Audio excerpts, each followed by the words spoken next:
जादुई तोता। एक छोटे से गांव में एक गरीब परिवार रहता था। उस परिवार में रामू और उसकी बीवी सीता उसके बेटे चिंटू के साथ रहते थे। उसी गांव में एक तोता भी रहता था। उसका नाम था रघु। वो किस्मत का धनी था।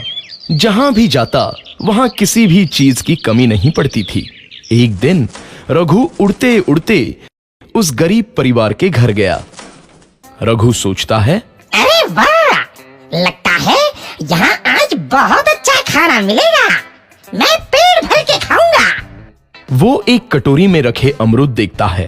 अरे वाह, अमरूद, मुझे तो ये बहुत पसंद है। मैं तो इसे पेट भर के खाऊंगा। रघु तोता अमरूद खाने ही लगता है। तभी सीता रघु को अमरूद खाते देखती है तो गुस्सा हो जाती है और उसे वहां से भगा देती है। भाग यहाँ से, न जाने कहां से आ जाते हैं। मैं तो परेशान हो गई हूं इनसे। सीता के भगाने के बाद रघु चुपचाप से एक कोने में रहता है। धीरे धीरे उस परिवार की बरकत होने लगती है। एक दिन रामू और सीता खाना खाते वक्त बातें करते हैं। आजकल हमारी बहुत तरक्की हो रही है, काम भी अच्छा चल रहा है। रामू कहता है। इस पर सीता कहती है, सच कहा, भगवान हमेशा ऐसे ही हम पर मेहरबान रहे। बेटा चिंटू भी कहता है, पिताजी, मुझे खिलौना लेके दो ना, मेरे सभी दोस्तों के पास है। रामू कहता है, ठीक है, जरूर लाऊंगा।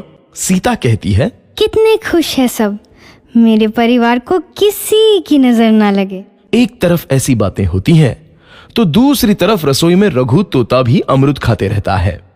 मजा आया, अमरूद खाया, मजा आया, अमरूद खाया, मजा आया। तभी सीता रसोई में आती है और रघु तोते को अमरूद खाते देख बहुत गुस्सा होती है। सीता रघु को बाहर निकालने के लिए पिंजरे में अमरूद रखती है। रघु जब अमरूद खाने लगता है तो पिंजरे का दरवाजा बंद हो जाता है और वो उसमें फंस जाता है। मुझे बाहर निकालो, मैं यहाँ फंस गया हूँ, मुझे बचाओ। अगले दिन सीता पिंजरा उठाकर बाहर दूर उस रघु को छोड़ देती है। रघु के जाते ही उनके घर आई बरकत धीरे धीरे कम हो जाती है। उन्हें बहुत घाटा होता है। सीता कहती है, ये क्या हो रहा है, अचानक इतना कैसे बदल गया? अभी तक तो सब कुछ अच्छा चल रहा था। रामू कहता है, लगता है भगवान हम पर रूठ गए हैं। चिंटू भी कहता है, लगता है अब मुझे खिलौने भी नहीं मिलेंगे। और वो रोने लगता है और बाहर चला जाता है। कुछ दिन बाद रघु तोता फिर से उस घर में आता है। वापस आया, मैं वापस आया, अब मैं जमकर अमरूद खाऊंगा। रघु सीधा रसोई घर में चला जाता है और अमरूद खाने लगता है। कुछ देर बाद सीता रसोई में आती है और रघु को देख कहती है, एक तो घर में पहले से इतनी दिक्कत चल रही है और ऊपर से ये तोता मुझे और परेशान कर रहा है। सीता रघु को वहां से भगा देती है। रघु उड़कर किसी कोने में छुप जाता है। कुछ दिन बाद धीरे धीरे उस घर की बरकत वापस आने लगती है। काम भी अच्छे से चलने लगता है।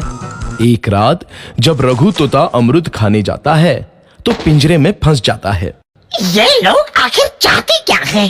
एक तोते को शांति से अमरूद खाने क्यों नहीं देते? मैं कौन सा चोरी कर रहा हूँ? बस अमरूद ही तो खा रहा हूँ। तभी रामू वहां आता है और पिंजरे में रघु तोते को देख उसे बाहर छोड़ देता है। ये तोता भी कितना जिद्दी है, बार बार वापस आ जाता है। जैसे ही रामू रघु को छोड़ देता है, अगले दिन से फिर से उनके घर की बरकत जाने लगती है। काम में घाटा होता है। किसी को समझ नहीं आ रहा था कि ऐसा क्यों हो रहा है। रघु तोता घर आता है तो अचानक बरकत आती है और जब रघु तोता को बाहर निकालते हैं तो बरकत चली जाती है। एक दिन सीता रघु तोते के घर आने और बाहर जाने की स्थिति पर नजर रखती है। ये तोता जब भी घर आता है तो घर में बरकत आती है और जैसे ही ये घर से बाहर जाता है तो उसी के साथ बरकत भी चली जाती है। कहीं ये जादुई तोता तो नहीं है? अगली बार जब ये तोता घर आएगा तो मैं इसे कहीं नहीं जाने दूंगी।